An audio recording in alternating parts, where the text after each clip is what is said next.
हमारे साथ है राजन शर्मा जी, जो जनरल सेक्रेटरी हैं Jammu and Kashmir amateur boxing association के। राजन जी, JNK ने बॉक्सिंग में हिस्टोरिक अचीवमेंट की है। यंग जो बॉक्सर है यासिर, उसने गोल्ड मेडल लिया है एशियन चैम्पियनशिप में। मैंने बहुत सारे उसके इंटरव्यूज़ देखे, बहुत सारे और लोगों के भी देखे, सोशल मीडिया प्लेटफॉर्म्स पे भी देखे।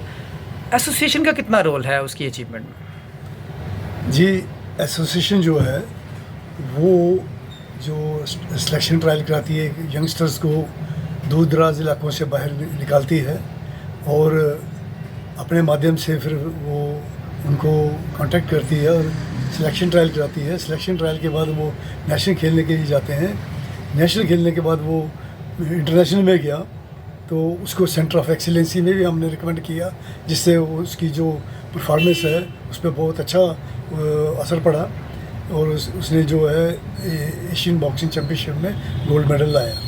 एसोसिएशन जो है वो उसका मेन रोल यही होता है कि स्पॉट करे बॉक्सर्स को। इसमें थोड़ी चीज़ मैं और भी ऐड करना चाहता हूँ कि हमारे जो पिछले साल में लगातार मेडल्स आए हैं। सब जूनियर में मेडल आया इसी का अगस्त में 2025 में, उसी बेस पे इसको सिलेक्शन ट्रायल मिला किया इंटरनेशनल। उससे जूनियर में हमारा मेडल आया बरीना का, तो वो लगातार मेडल ला रही है। इस साल उसने यूथ का मेडल लाया, यूथ नेशनल गुवाहाटी में हुई। तो उससे इसी दौरान जनवरी में हमारा सीनियर नेशनल में मेडल आया। और मैं आपको ये बताते हुए बड़ी खुशी होती है, बड़ा एक गर्व फील होता है कि हमारे बॉक्सरों ने हर कैटेगरी में मेडल्स लाए हैं। लेकिन ये ऐसे तो नहीं हो सकता वो खुद जाएंगे तो ले आएंगे। इसमें एसोसिएशन ही जो है सिलेक्शन ट्रायल कराएगी, प्रॉपर न्यूज़पेपर में देगी, प्रॉपर जो है वो उसमें इसमें ये होता है राजन जी, जैसे अभी हार है कि यासिर ने अचीवमेंट कर ली और उसका कोच नो डाउट उसका जो मेंटर है उसने उसको आइडेंटिफाई करके इनिशियल स्टेज में उसको किया है। लेकिन जो डोमेस्टिक जो लेवल होता है स्टेट लेवल पे, पहले आपने डिस्ट्रिक्ट में उसको ला के उसको खिलाया होगा, फिर आपने देखा इसमें टैलेंट है, उसके बाद उसको स्टेट में खेला वो, उसके बाद वो स्टेट को उसने रिप्रेजेंट किया नेशनल लेवल पे, तब भी उसका मेडल आया। तो एक मैं ये फील करता हूँ कि एसोसिएशन का एक बड़ा इंपॉर्टेंट रोल है ये सारी अचीवमेंट्स में। मैं यही चीज़ कहता हूँ सॉरी, यही चीज़ कहता हूँ कि इस वक्त सब पैसा दे रहे हैं उसको। ये कोई गवर्नमेंट भी ने भी दिया, हम बहुत शुक्रगुजार है और मुबारकबाद देते हैं गवर्नमेंट को कि उन्होंने एक्शन लिया और ये क्या कहते हैं, अब ये जो अपने बॉक्सर है उसको दिया। मैं उसके कोच को भी मुबारकबाद देता हूँ, इश्तियाक मलिक को। लेकिन उससे पहले जब वो जाते हैं बच्चे, तो उनकी सुध लेने वाला कौन है? एसोसिएशन है। एसोसिएशन ही उनकी सुध शुरू में तो एसोसिएशन ही सुध बुध लेती है उनका। किसी को तो कोई मैं तो ये कह सकता हूँ उसके बारे में किसी को क्या पता था पहले। जब वो उसको सिलेक्शन ट्रायल की ये हमने बुलाया, और हमारे ओपन ट्रायल होते हैं और हमारी सिलेक्शन ट्रायल यही होती है। देखिए आप, हमारा उधमपुर का लड़का सीनियर नेशनल में मेडल लेके आया इसी साल, ये हो गया उसका उधमपुर का। बरीना जो है वो लगातार मेडल 3 साल से ले रही है, उसको सेंटर ऑफ एक्सीलेंसी में डाला, हमने रिकमेंड किया उसको, वो लगातार मेडल ला रही है। इस साल भी उसने यूथ में मेडल। यही चीज़ है राजन जी, मैं आपको बीच में रोक रहा हूँ। देखिए हमारी ये प्रॉब्लम है जम्मू एंड कश्मीर में नहीं, हिंदुस्तान में ही ये प्रॉब्लम है। जब कोई अचीव कर लेता है बहुत ज़्यादा, फिर सब उसके पीछे भागते हैं। जब उसको ज़रूरत होती है, जब वो स्ट्रगलिंग स्टेज पे होता है, तब उसकी कोई बात नहीं पूछता। यासिर का भी यही हाल है। बरीना इतनी अचीवमेंट हो रही है उसकी बॉक्सिंग पे, नेशनल लेवल पे इतनी अच्छी परफॉर्मेंस है, किसी ने आज तक उसको नहीं पूछा। खासकर लड़कियों में, वो भी कश्मीर रीजन से, श्रीनगर से एक लड़की का बॉक्सिंग में इतनी मेहनत करके नेशनल लेवल पे अचीव करना बहुत बड़ी बात है। मतलब वही चीज़ आ गई, जब आप अचीव कर लेते फिर तो आप हो गए। अब यासिर उस स्टेज पे आ गया है कि यासिर को मुझे नहीं लगता बड़ी ज़्यादा किसी चीज़ की ज़रूरत है लोगों की। सेंटर ऑफ एक्सलेंस में है, बॉक्सिंग जो नेशनल बॉडी है उसने उसको अडॉप्ट कर लेना है, कोई ना कोई उसको स्पॉन्सर मिल जाना है, कोई ना कोई रेलवेज़ ONGC कहीं ना कहीं उसको उन्होंने अडॉप्ट कर ही लेना है। लेकिन ये प्रॉब्लम है, क्या आप भी समझते हैं कि ये प्रॉब्लम है? ये मेरा भी यही कहने का मतलब है, जो वो आपने जो क्वेश्चन पूछा, एसोसिएशन का जो रोल है वो एसोसिएशन ने पूरा डेप्थ निभाया है और उसमें उसको सॉर्ट आउट किया है, निकाला है, बाहर निकाला है।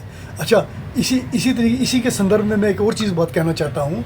जो एक प्लेयर है उसके लिए सिर्फ सिलेक्शन ट्रायल नहीं, उसके लिए बहुत चीज़ों की ज़रूरत होती है। अभी उसका जो जिस लेवल पे उसने मेडल लाया है, उसको साइकोलॉजिकली उसको हमने ऐसा मेंटेन करना है जिससे कि उसको उसकी जो गेम आगे ख़राब ना हो, वो कहीं डाइवर्ट ना हो। हाँ, डाइवर्ट ना हो। और हम चाहते हैं कि ये ओलंपिक्स लेवल का पोटेंशियल है, इसको बड़े तरीके से हमने आगे लाना करना है, इसको ग्रूम करना है हमने। अभी इसके बहुत कुछ है करने के लिए, क्योंकि जो अगर हम मेंटर लगाया है उस बेचारे ने एनआईएस तो की नहीं है, लेकिन वो जो कोर्स करता है, मैं उसकी एक झलक आपको बताना चाहता हूँ। उसमें साइकोलॉजी में एक ही लफ्ज़ है, win like a loser, loose like a winner. उसमें ये होता है कि बच्चा हाई परफॉर्मेंस दे रहा है और उसको इस लेवल पे रखना है कि वो समझे मैंने कुछ नहीं किया और आगे कुछ करने के लिए बहुत कुछ है। ये जो मेरी एक सोच है और जो हमने सीखा हुआ, खुद सीखा हुआ है, और हम हर जगह यही बताते हैं कि बॉक्सर जो है या प्लेयर कोई भी होगा, किसी गेम का भी है, he should win like a loser and lose like a winner. Rajan ji, Yasser इस स्टेज पे है, मोस्टली होता है कि बच्चे इस स्टेज में अगर बड़ा ज़्यादा अचीव कर लें जल्दी ही तो डाइवर्ट भी हो जाते हैं अपने फोकस से, और फोकस रहना बड़ा ज़रूरी है अगर इसको हायर गोल्स अचीव करने हैं और पोटेंशियल है इसमें, ये ओलंपियन बॉक्सर बन सकता है। आप किस तरह से देखते हैं इस चीज़ को? ऐसा है कि मैं इस बॉक्सर्स को एक ओलंपिक स्टफ मानता हूँ, लेकिन उसके साथ ही मैं ये कह रहा हूँ, इसको ग्रूमिंग करनी और इसको आगे लाना एक बहुत बड़ी जिम्मेवारी है। अगर ये डाइवर्ट हो गया तो शायद हमारा बहुत एक हीरा खो देंगे, जिसको हम लफ्ज़ में कहते हैं कि बहुत अच्छी एसेट खो देंगे। इस बॉक्सर को अभी सेंटर ऑफ एक्सीलेंसी में रहे, वो रेगुलर प्रैक्टिस करता रहे उधर, और जो टाइम टू टाइम जो कंपटीशन जो है वो खेलता उस लेवल के, अपने लेवल के खेलता रहे, तो नो डाउट कि जो आने वाले 4-5 साल में ये कुछ अच्छा कर दिखा सकता है। अभी तो इसकी 14-15 साल 15 साल से कम ही उम्र है, तो 3-4 साल में ये कुछ ना कुछ अच्छा कर सकता है, बशर्ते कि इसको डाइवर्शन ना हो।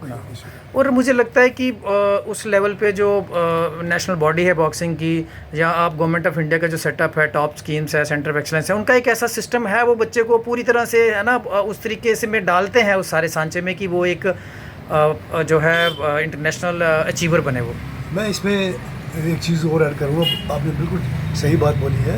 उनके पास इंफ्रास्ट्रक्चर है और उनके पास जो है कोचेज़ हैं, एक्सपर्ट कोचेज़ हैं, और वो फॉरेन कोचेज़ की भी हेल्प लेते हैं। अगर ज़रूरत हुआ हम अपनी एसोसिएशन से की तरफ से रिक्वेस्ट करेंगे, अगर ये उस लेवल का पहुंचा, इसको जर्मनी भेजेंगे, इसको रिकमेंड करेंगे, अच्छे हंगरी भेजेंगे, कोई ऐसी कंट्री में भेजेंगे जिससे कि ये वो जैसे विजेंद्र गया था, मेरे साथ ही गया था, मैं ही उसके साथ प्री ओलंपिक्स में एज ए कोच गया था, तो वहाँ उसमें प्रैक्टिस की उसने, तो प्रैक्टिस करने के बाद उसने मेडल लाया ओलंपिक्स में विजेंद्र ने। ऐसे ही इसको भी कहीं इंटरनेशनल लेवल पे हम बाहर भेजेंगे, जिससे कि हम इसको आगे इससे अच्छे से अच्छा रिजल्ट ले सकेंगे। बहुत बहुत शुक्रिया राजन जी, स्पोर्ट्स लाइन से बात करने के लिए।